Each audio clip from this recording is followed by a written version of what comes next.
지나가는 모든 사람들이여, 너희에게는 관계가 없는가?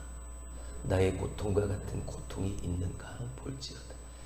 여호와께서 그의 진노하신 날에 나를 괴롭게 하신 것이로다. 높은 곳에서 나의 골수에 불을 보내어 이기게 하시고 내 발 앞에 그물을 치사 나로 물러가게 하셨으며 종일토록 나를 피곤하게 하여 황폐하게 하셨도다. 내 죄악의 멍에를 그의 손으로 묶고 얼고 내 목에 올리사 내 힘을 피곤하게 하셨으며 내가 감당할 수 없는 자의 손에 주께서 나를 넘기셨도다.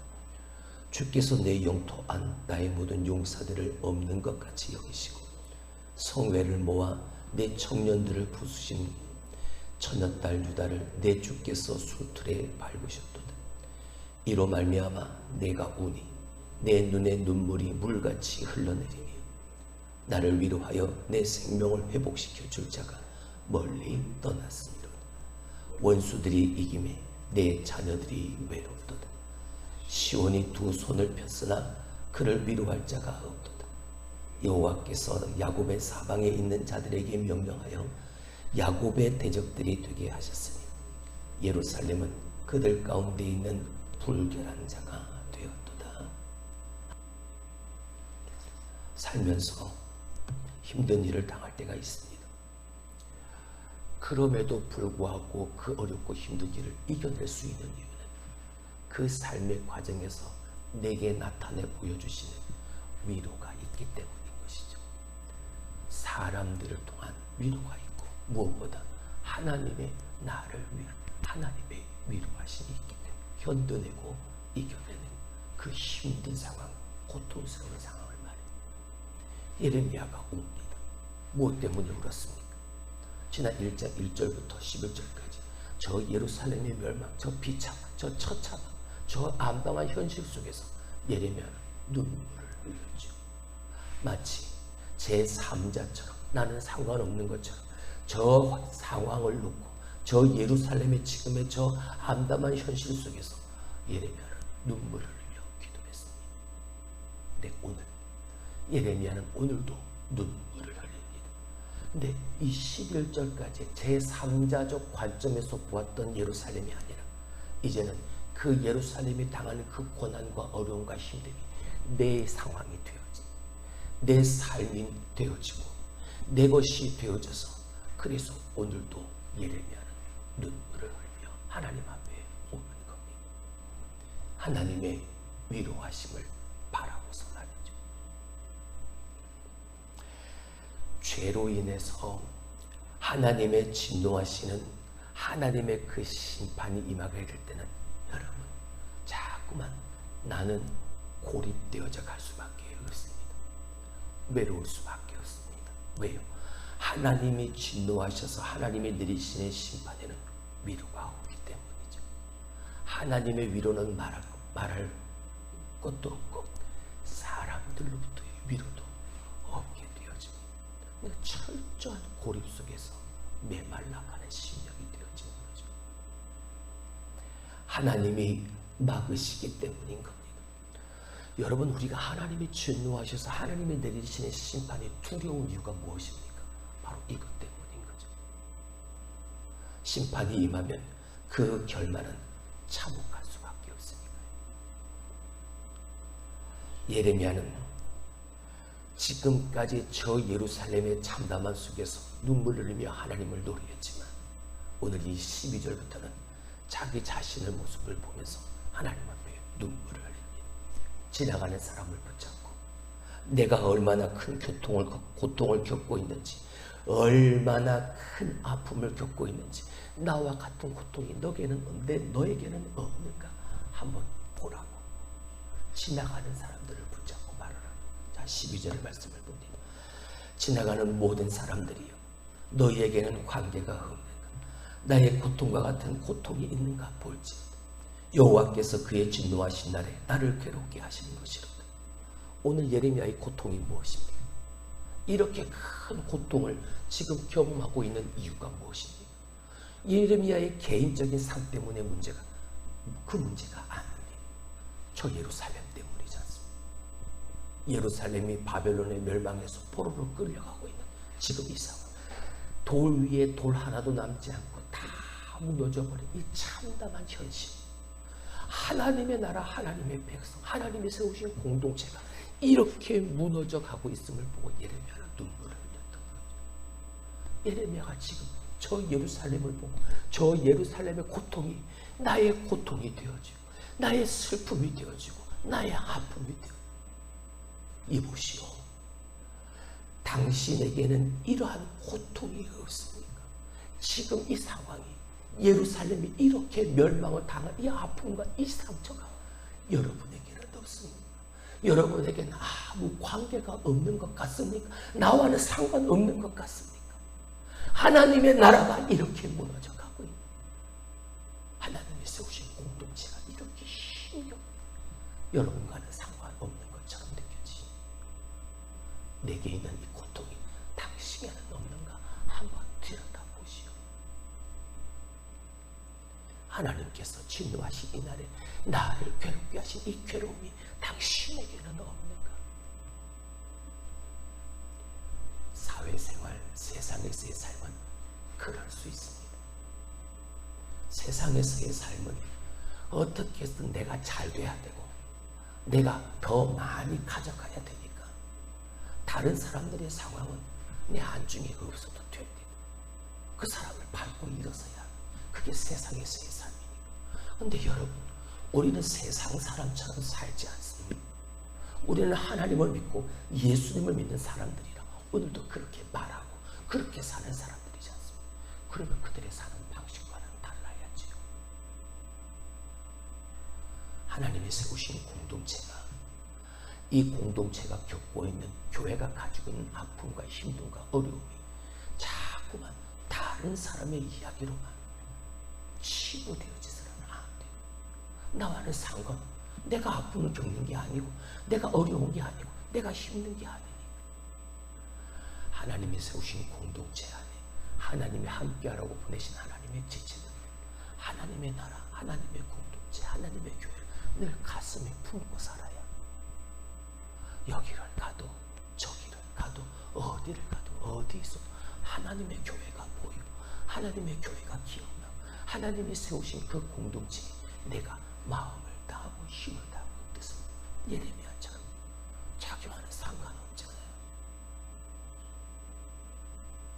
근데 내가 그 예루살렘을 위해 눈물을 흘리고 그 예루살렘이 겪고 있는 이 아픔과 고통이 마치 내 고통이 있냐, 내가 그 큰 고난의 어려움을 내가 겪는 그 지나가는 사람을 보지, 당신은 이 고통을 모르고 당신과는 상관없는 것처럼 보여요.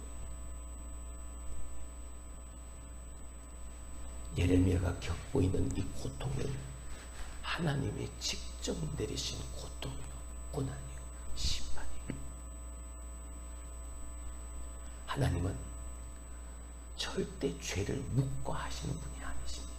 그냥 그래, 괜찮다, 그럴 수도 있지, 하나님은 돕고 가시는 분이 아니에요. 그냥 넘어가시는 법이 없죠. 하나님은 철저히 갚으시는 분이십니다. 그러므로 성도는 그 하나님을 두려워해야 되는 거죠. 그리고 그 두려워하는 하나님 앞에 오늘도 신실함으로 나아가 그분을 경외하는 모습으로 오늘도 신앙생활, 믿음생활을 할 수 있어야 합니다.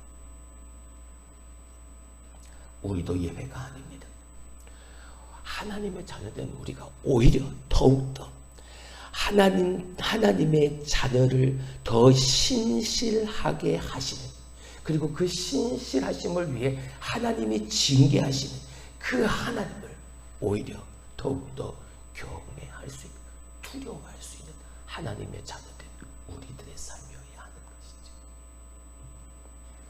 예레미야는 전체적으로 그 무거움과 무력함과 어려움과 힘듦을 오늘 하나님 앞에 토로하고 있습니다. 어떠한 어려움인가요? 하나님이 골수에 불을 내리셔서 뼛속까지 다 들어가는 그 고통을 느끼게 하는 그 고통인가요? 그 물에 걸려서 옴짝할 수 없을 정도로 그러한 괴로움을 주시는 그 고통인가요? 우리 13절을 봅니다. 높은 곳에서 나의 골수에 불을 보내어 이기게 하시고 내 발 앞에 구물을 치사 나로 물러가게 하셨으며 종일토록 나를 피곤하게 하여 황폐하게 하셨도다.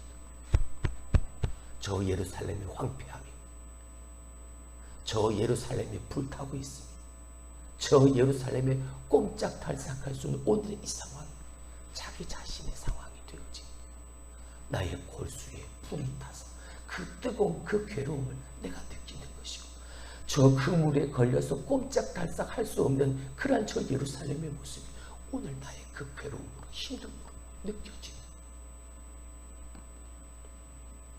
피할 길이 없는 시간이 지나면 지날수록 오늘도 예루살렘의 죄가, 나의 죄가 점점 더 내 목을 조여오는 그 고통을 가져다 주고 있는 지금의 그 상황. 여러분, 세상은 그럴 수도 있어. 충분히 나는 이해해. 그럴 수 있지. 라고 말합니다. 그러면서 죄를 미화시키죠. 괜찮아. 그것쯤이야. 얼마나 다 그래. 하지만 실상은 그 반대, 종교의 삶이 아닌 신앙의 삶에서의 삶은 그 반대죠.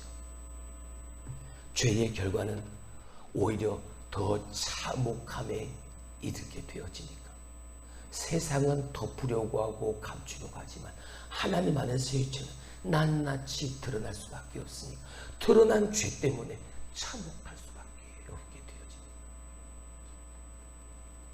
그 속에서 우리는 눈물을 흘리는 겁니다. 여러분, 죄는요, 우리 포장해도 죄는 죄인 거예요. 죄를 값비싼 것으로 덮고 있다 해서 그 죄가 비싼 것이 되어지나요? 죄는 죄입니다. 죄의 결과는 두렵고 끔찍한 것임을 우리는 한순간도 절대 잊어버려서는 안 돼. 내 목을 조여오는 그 위급함, 오늘도 내 삶에 이러한 다급함으로 위험으로 다가오는 그 죄를 멀리 할 수 있는 우리의 삶이 되어야 합니다. 예레미야는 이렇게 꼼짝 못하는 상태가 되고 말았습니다. 왜요? 하나님이 죄를 묻고 죄를 얽어서 멍에를 만들어서 예레미야의 목에 걸어둔 것처럼 예레미야는 느껴지네요. 자, 14절을 봅니다. 내 죄악의 멍에를 그의 손으로 묶고 얽어 내 목에 올리사 내 힘을 피곤하게 하셨으니, 이제 하나님의 그 진노하심으로 말미암은 심판이 저 예루살렘에, 저 이스라엘에 그냥 거기에 국한되어 있는 게 아니라 그 속에 거하는 나, 예레미야, 나 자신이 하나님이 내가 지은 그 죄를 하나님이 얽고 하나님이 엮어서 내 목에 멍에를 달아주신 것처럼 그렇게 예레미야는 느껴집니다. 그러니까 꼼짝달싹할 수 없는 하나님의 그 일하심 앞에 내가 어떻게 할 수가 없는, 하나님이 징계하실 때는 어느 누구도 대항하고 저항할 수 없습니다. 왜?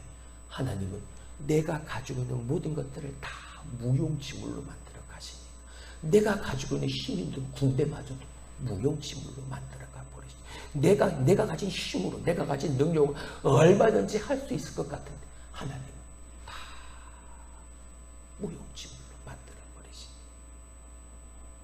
15절, 주께서 내 영 또한 나의 모든 용사들을 없는 것 같이 여기시고 성회를 모아 내 청년들을 부수시며 처녀딸 유다를 내 주께서 술틀에 밟으셨도다. 이제 내 관점이 바뀌니까 시각이 변화되어지는,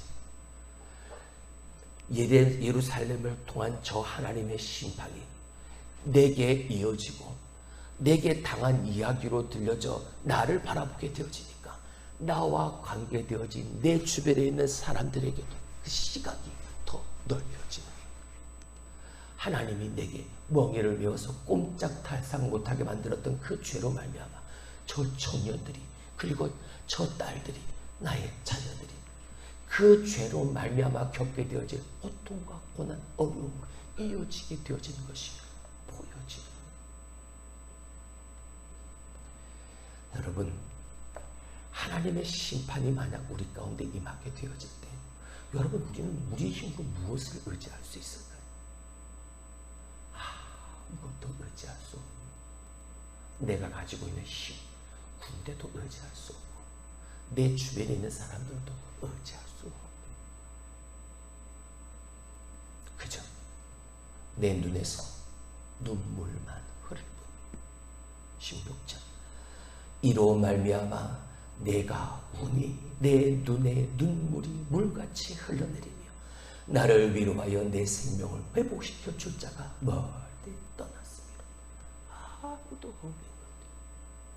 나를 위로해 줄 사람도 없고 나를 위로해 준 하나님도 멀리 떠난 것처럼 느껴질 수밖에 없고, 꼼짝 못하게 만드시니, 아무것도 의심하지 못하게 만들어 가시니, 하나님의 그 진노하심 속에서 내가 할 수 있는 게 없는, 그저 하염없이 하나님 앞에 눈물만 흘릴 뿐이에요. 물같이 흘러내리는 그 눈물. 감사한 건 그렇게 흐르는 눈물을 하나님이 보고 계시다는 거지. 예레미야의 이 눈물을 하나님이 기억하시네. 죄는 우리를 아무것도 하지 못하도록 그런 상태로 우리를 끌어내립니다.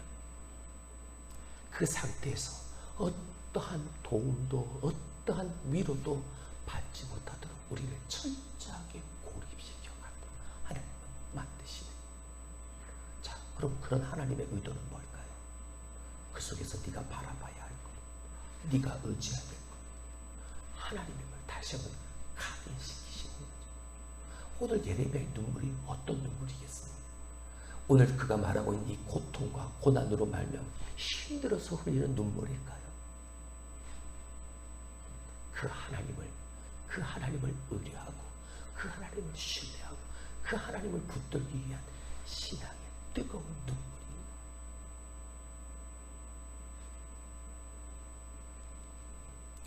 심판이 그렇게 두려운 이유는 하나님이 돌아서시기 때문에, 하나님이 모든 것을 다 막아버리시기 때문에. 17절을 봅니다.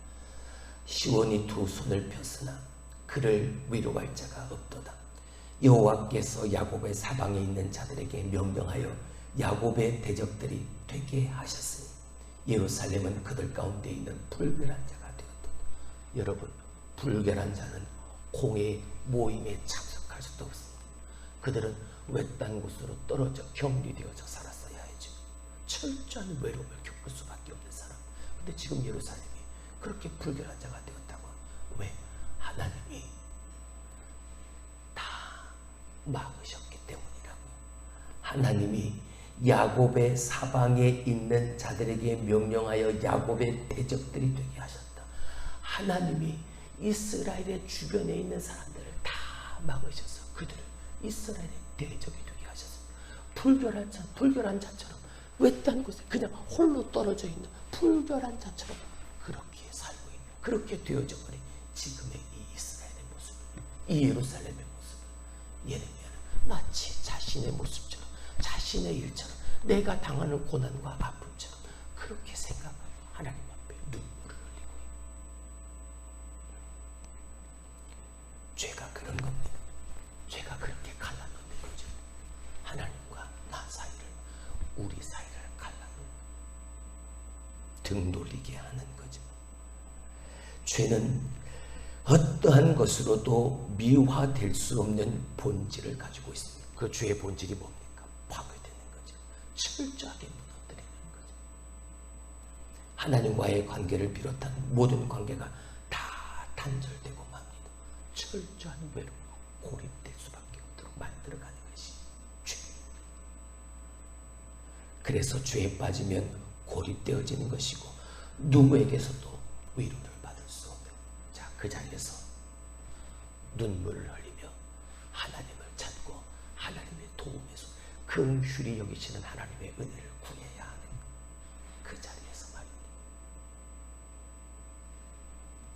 오늘도 그 하나님 앞에 우리의 삶 가운데 있는 내 마음속에 있는 그 뜨거움의 눈물을, 그 하나님의 은혜의 회복의 눈물을 물같이 흐를 수 있는 저와 여러분이 될 수 있길 주님의 이름으로 축원합니다. 저 예루살렘이 예레미야는 상관없었습니다. 그런데 그 예루살렘의 아픔이 예레미야의 아픔이 되어졌습니다. 하나님 나라에 하나님이 세우신 공동체의 아픔과 힘듦, 내 것이 되어질 때, 나의 아픔이 되어질 때 예레미야처럼 눈물이 흘러나오게 되어지는 거죠. 그런 여러분